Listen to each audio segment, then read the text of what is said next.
26 नवंबर 2008 का वो दिन जब सपनों के शहर मुंबई एक जंग के मैदान में बदल गया था। Taj hotel, Oberoi Trident, Chhatrapati Shivaji terminal, Leopold cafe और नरीमन हाउस, ये वो लोकेशन थी जहां मौत ने अपना खेल खेला था। इस भयानक रात में 166 लोगों ने अपनी जान गंवाई और 300 से ज्यादा लोग जख्मी हुए।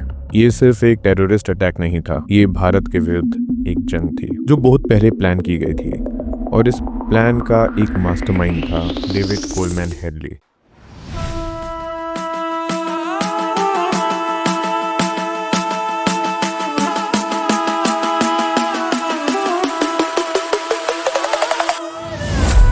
नमस्ते, आप सुन रहे हैं toss the other side story. 26/11 की कहानी जो समझने के लिए हमें 2001 के इंडियन पार्लियामेंट अटैक की तरफ जाना होगा। दिसंबर 13, 2001 एक और दिन जब भारत का गौरव खतरे में था। लश्कर-ए-तैयबा और जैश-ए-मोहम्मद के टेररिस्ट ने संसद भवन पर हमला किया था, जिसने देश को हिलाकर रख दिया था। इसके तुरंत बाद भारत और पाकिस्तान के बीच टेंशन्स अपने चरम पर पहुंच गए थे।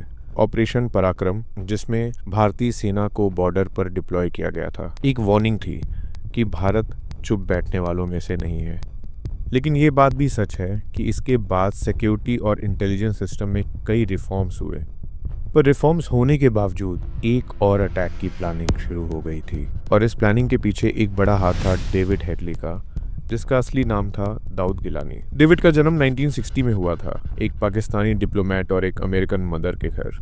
उसका बचपन पाकिस्तान और अमेरिका के बीच बीता, जहां उसने दोनों देशों के कल्चर्स को समझा। दाऊद ने अपना नाम 2006 में बदला ताकि वो अपने पाकिस्तानी कनेक्शंस को छुपा सके और यूएस में एक बिजनेसमैन की तरह आराम से रह सके। ये नाम उसके लिए एक शील्ड बन गया था जो उसके डार्क इंटेंशंस को कवर कर रहा था। यूएस में डेविड के अगेंस्ट इलीगल ड्रग्स के केस में मुकदमे भी हुए, लेकिन अपने कनेक्शंस के चलते उसे अधिक प्रॉब्लम्स का सामना नहीं करना पड़ा। लेकिन साथ ही साथ उसका रिश्ता रेडिकल इस्लामिक ग्रुप्स के साथ मजबूत होता गया। उसने लश्कर-ए-तैयबा ज्वाइन भी किया और उसका सबसे विश्वसनीय एजेंट भी बन गया। 2006 और 2008 के बीच डेविड ने मुंबई की कई बार यात्रा की, हर बार एक बिजनेसमैन के रूप में, लेकिन असल में वो एक टेररिस्ट था जो अपने मिशन पर था। उसका काम था मुंबई इंपॉर्टेंट लोकेशंस का डिटेल्ड सर्वे करना, जिसमें ताज होटल, ओबरॉय ट्राइडेंट और सीएसटी शामिल था। डेविड ने अपने अमेरिकन पासपोर्ट का फायदा उठाते हुए बिना किसी शक के मुंबई के टारगेट्स का मैपिंग किया। उसने हिंदू आइडेंटिटी का नाटक करने के लिए अपने हाथ में रक्षा सूत्र भी बांधे थे और लोकल लोगों के साथ घुल मिल भी गया था। इसी बीच में महेश भट्ट के बेटे राहुल भट्ट से भी उसकी काफ़ी अच्छी दोस्ती हो गई थी। डेविड जब मुंबई के इलाकों को समझ रहा था, तब उसने एडवांस टेक्नोलॉजी का भी यूज़ किया। उसने जीपीएस डिवाइसेस और कैमरों का इस्तेमाल कर मुंबई के हर इम्पोर्टेंट लोकेशन का डाटा लश्कर-ए-तैयबा तक पहुंचाया। इस डाटा के जरिए अटैक का डिटेल प्लान तैयार किया गया। एक बिजनेसमैन के रूप में हेडली ने एक ऐसे खतरे को जन्म दिया जो सिर्फ मुंबई नहीं, पूरे भारत के लिए एक नाइटमेयर बन गया था। 2009 में जब डेविड हेडली एक और अटैक की प्लानिंग कर रहा था, उसे एफबीआई ने शिकागो में अरेस्ट किया। उसके कन्फेशन ने दुनिया को ये दिखाया कि टेरर ऑर्गेनाइजेशन का नेटवर्क कितना वास्ट और डेंजरस है। हेडली ने यूएस एजेंसीज के साथ कोऑपरेट किया, जिसकी वजह से उसे डेथ पेनल्टी नहीं मिली। लेकिन आज भी वो एक रिमाइंडर है कि टेररिज्म कैसे हर सीमा को पार कर सकता है। ये था कहानी का वो हिस्सा जहां डेविड मुंबई अटैक की तैयारी में मुंबई में रहकर ही साथ दे रहा था और वो जो भी इंफॉर्मेशन कलेक्ट करता था वो लश्कर-ए-तैयबा को भेजता था। लश्कर-ए-तैयबा पाकिस्तान में 1987 में हाफिज सईद और अब्दुल्ला अज़ाम के द्वारा शुरू हुई थी। उसामा बिन लादेन भी ऑर्गेनाइजेशन की शुरुआती फंडिंग में शामिल था। ये organization Salafi jihadist ideology follow करती थी और इसका मकसद था कश्मीर को पाकिस्तान के साथ मिलाना है। एलईटी ने दुनिया भर में कई आतंकवादी हमले किए हैं। सबसे बड़े हमलों में शामिल रहे हैं 2001 का इंडियन पार्लियामेंट अटैक, 2008 का मुंबई अटैक और वेस्ट एशिया में कई मिलिट्री और सिविलियन टारगेट्स पर हमले। इन ऑर्गेनाइजेशंस के पास खुद का एक चैरिटी विंग भी होता है, जमात-उल-तवा, जो दुनिया भर से डोनेशन इकट्ठा करता है। आज के दिन लश्कर-ए-तैयबा को यूनाइटेड नेशन यूएस और इंडिया ने टेररिस्ट ऑर्गेनाइजेशन डिक्लेयर कर दिया है। आइए बात करते हैं अजमल कसाब की, जो कि मिशन का एक जिंदा गवाह बना। कसाब का असली नाम था मोहम्मद अजमल अमीर कसाब। इसका जन्म फरीदकोट पाकिस्तान में हुआ था। उसका बचपन गरीबी में बीता था और उसका घर एक छोटी सी बस्ती में था। कसाब के पिता एक रोड साइड वेंडर थे जो पैसे कमाने के लिए फल बेचते थे। हैरानी की बात यह है कि अटैक के समय उसकी उम्र सिर्फ 21 साल थी। टीनेज में कसाब छोटे मोटे अपराध और छोटी मोटी चोरियां करते हुए लश्कर-ए-तैयबा के कैंप तक पहुंच गया। वहां उसकी ब्रेन वॉशिंग हुई और उसे जिहाद के लिए ट्रेन किया गया और उसके हाथ में AK-47 और ग्रेनेड पकड़ा दिए गए। कसाब के अलावा और 9 आतंकवादी थे जो इस मिशन का हिस्सा रहे। उनके नाम और डिटेल्स ऐसे हैं। अबू इस्माइल, ये कसाब का लीडर था। एक मिडिल क्लास फैमिली से था, काफी फोकस्ड और रूथलेस माना जाता था। अब्दुल रहमान बड़ा, इसने ताज होटल में सबसे ज्यादा लोगों को टारगेट किया। अबू अली, होटल ट्राइडेंट में होस्टेज को इसी ने मारा था। शोहेब और उमर, ये लोग ताज के पूल साइड से होटल में घुसे थे। इन सब की ट्रेनिंग एक ही जगह हुई थी। लश्कर के ट्रेनिंग कैंप्स में इन्हें समुंदर के रास्ते मुंबई में छोड़ा गया था। लश्कर की फाइनेंशियल बैकबोन है इलीगल फंडिंग और डोनेशंस। जमातुल दावा का चैरिटी का ढोंग इसी का एक हिस्सा है। इनके training camps Pakistan occupied Kashmir और पाकिस्तान के पंजाब रीजन के आसपास हैं। इनके पास एडवांस्ड वेपन होते हैं जो इलीगल ट्रेड और इंटरनेशनल ब्लैक मार्केट से लिए जाते हैं। और इन्हीं लश्कर-ए-तैयबा के कैंप से लश्कर के रिक्रूटर्स ने उन्हें चुना जो जवान, गरीब और अपने सपनों के लिए मजबूर थे।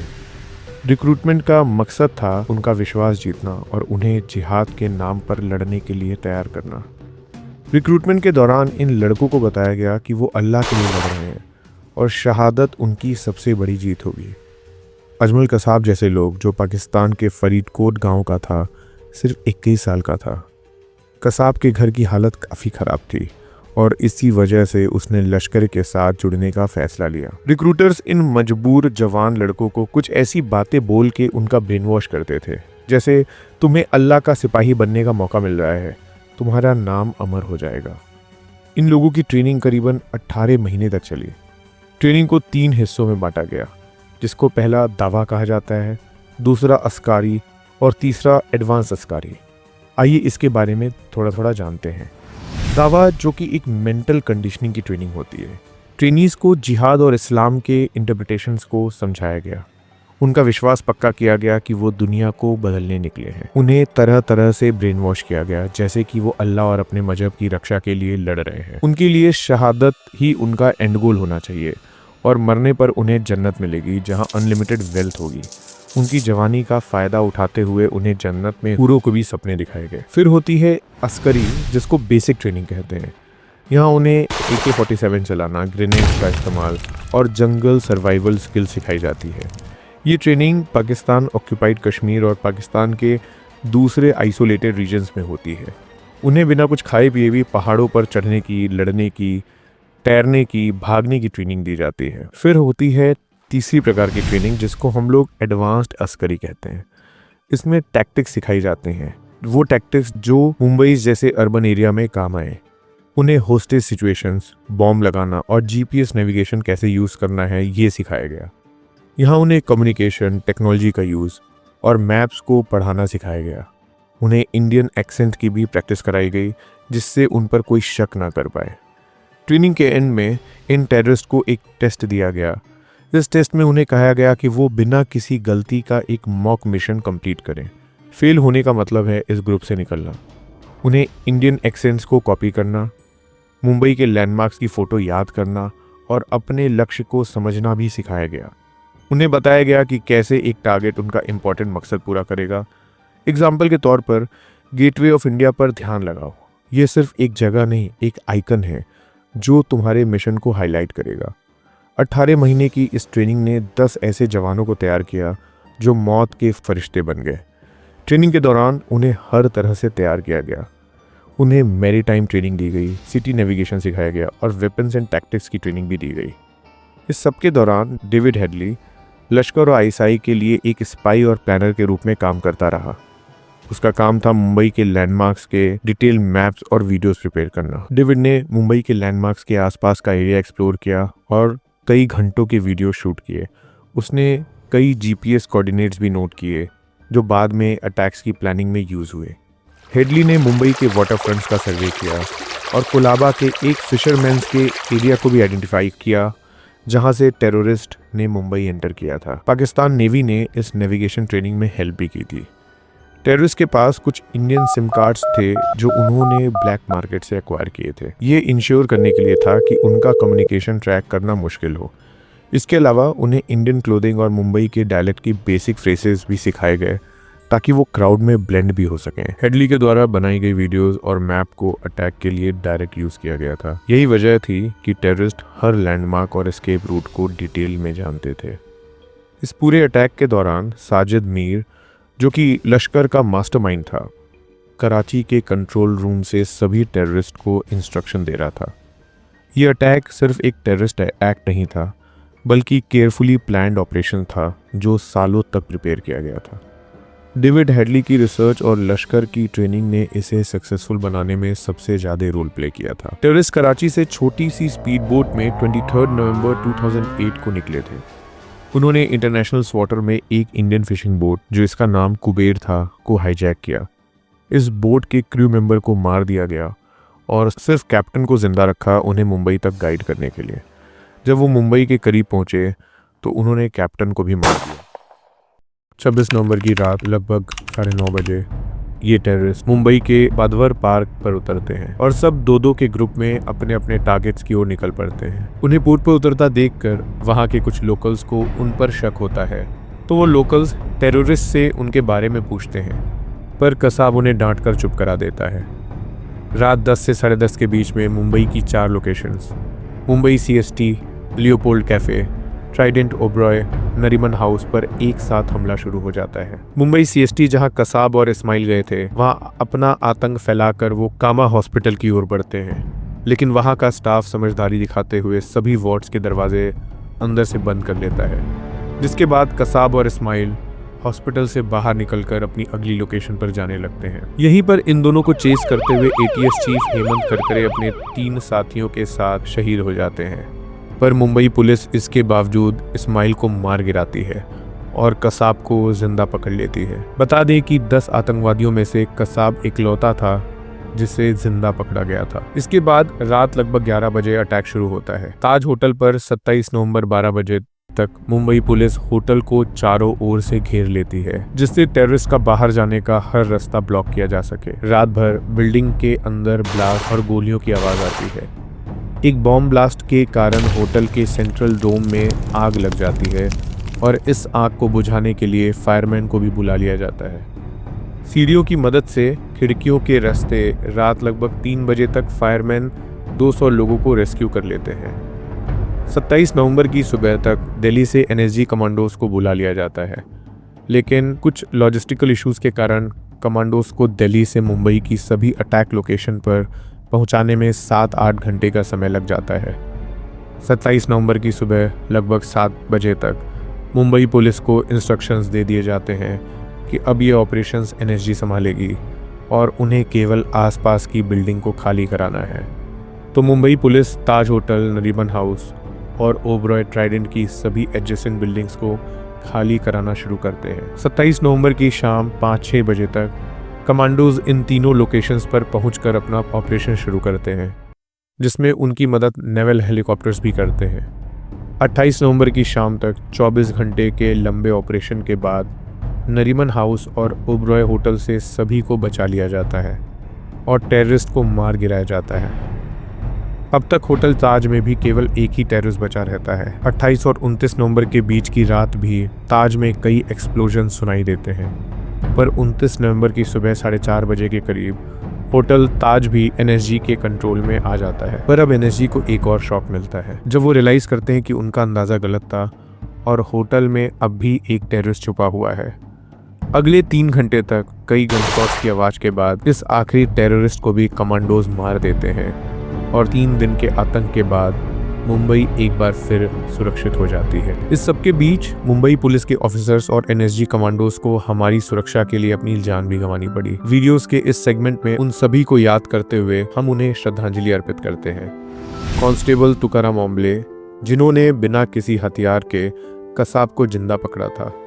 ATS chief Hemant Karkare, additional commissioner Ashok Kamte, senior inspector Vijay Salaskar, senior inspector Shashank Shinde, NSG commando major Sandeep Unnikrishnan और एनएसजी कमांडो हवलदार गजेंद्र सिंह बेस्ट। लेकिन क्या आप जानते हैं कि ये अटैक प्रिवेंट किया जा सकता था? जी हाँ, इस पूरी घटना के दौरान अलग अलग एजेंसीज के मैनेजमेंट में ऐसे बहुत से लूपहोल्स थे जिसके कारण ये हमला इतना बड़ा बन गया। सबसे पहले तो इस अटैक से पहले अमेरिकन इंटेलिजेंस एजेंसी CIA ने रॉ को 27 अलर्ट्स दिए थे, ऐसे ही किसी अटैक के बारे में बताते हुए। उनका कहना था कि उनके पास ये खबर है कि इंडिया में समुंदर के रास्ते एक बड़ा हमला होने वाला है। ये अलर्ट मिलते ही रॉ ने मुंबई पुलिस को आगाह किया और मुंबई पुलिस ने अपनी एक टीम सर्वे के लिए भी भेजी। मुंबई पुलिस ने सिक्योरिटी के रिगार्डिंग कई सजेशंस दिए, लेकिन ने इन सबको इग्नोर किया। अगर वो मुंबई पुलिस की बात मान लेते तो शायद में इतने लोगों को अपनी जान नहीं गंवानी पड़ती। इसके बाद जो एक बहुत बड़ी कमी थी हमारे सिस्टम में, वो थी मुंबई पुलिस और ATS की सब पार्ट ट्रेनिंग। इन दोनों ही ऑर्गेनाइजेशंस के ऑफिसर्स को कभी क्लोज कॉम्बैट्स के लिए ट्रेन ही नहीं किया गया था, जिसके कारण जब अचानक से शहर में हमला हुआ तो ये ऑफिसर्स उन कमांडो लेवल के ट्रेन टेररिस्ट से नहीं बढ़ पाए। 26/11 के बाद मुंबई पुलिस ने अपने ट्रेनिंग करिकुलम में क्लोज कॉम्बैट्स को भी इन्वॉल्व किया है। इसके साथ ही मुंबई पुलिस जो इक्विपमेंट यूज़ कर रही थी वो बहुत ही ज़्यादा स्लो और आउटडेटेड थे। टेररिस्ट के पास AK-47 थी जो कुछ ही सेकेंड्स में 30 राउंड की पूरी मैगजीन को ख़त्म कर सकती है, और उसका सामना कर रही थी मुंबई पुलिस की नॉट 404, जिससे हर एक शॉट के बाद रीलोड करना पड़ता था। यानी दोनों का कोई मुकाबला नहीं था। जिस डिंगी से वो टेररिस्ट इंडिया में एंटर किए थे, बताया जाता है कि उस डिंगी का उस समय उस जगह पर होना भी एक कोइंसिडेंस नहीं था। उस डिंगी का कैप्टन पहले भी 2 बार पाकिस्तान द्वारा पकड़ा जा चुका था, और बहुत से सोर्सेज का ऐसा मानना था कि पाकिस्तानी आर्मी पहले ही उस कैप्टन से डील कर चुकी थी टेररिस्ट को बंदवार पार तक लाने के लिए। और जब टेररिस्ट उस डिंगी से इंडिया आ गए और उन्होंने हमला शुरू किया, तब भी इंडियन मीडिया ने इनडायरेक्टली उनकी बहुत मदद की। पूरी घटना की लाइव रिपोर्टिंग के कारण टेररिस्ट को पुलिस और NSG की सभी एक्टिविटीज की खबर रियल टाइम में मिल रही थी, जिससे उनके लिए आगे की प्लानिंग करना बहुत इजी हो जा रहा था। और हमारी लैक ऑफ प्रिपेयर्डनेस बस यहीं खत्म नहीं होती। NSG कमांडोज जो लॉजिस्टिकल इश्यूज के कारण ऑलरेडी मुंबई बहुत लेट पहुंचे थे, मुंबई पहुंचकर भी उन्हें एयरपोर्ट से लोकेशन तक एस्कॉर्ट करने के लिए मुंबई पुलिस का कोई सपोर्ट नहीं मिला। और तो और लोकेशंस के मैप जो पहले ही तैयार होने चाहिए थे वो भी तैयार नहीं थे। ये कहा जा सकता है कि ऐसा हमला पहली बार होने के कारण सब लोग ही परेशान थे। फिर भी इससे बेहतर तैयारी जरूर होनी चाहिए थी। इस सब के बावजूद हमारी फोर्सेस ने अपनी समझ और अपनी शक्ति के दम पे 3 दिन के मुश्किल ऑपरेशन के बाद मुंबई को फिर आज़ाद कर दिया। और इस ऑपरेशन के बाद अच्छी इन्वेस्टिगेशन के चलते हेडली और उसके साथी तहव्वुर राना को भी पकड़ लिया गया। यहाँ तक सुनने के लिए धन्यवाद। नमस्ते। आप सुन रहे थे toss the other side story.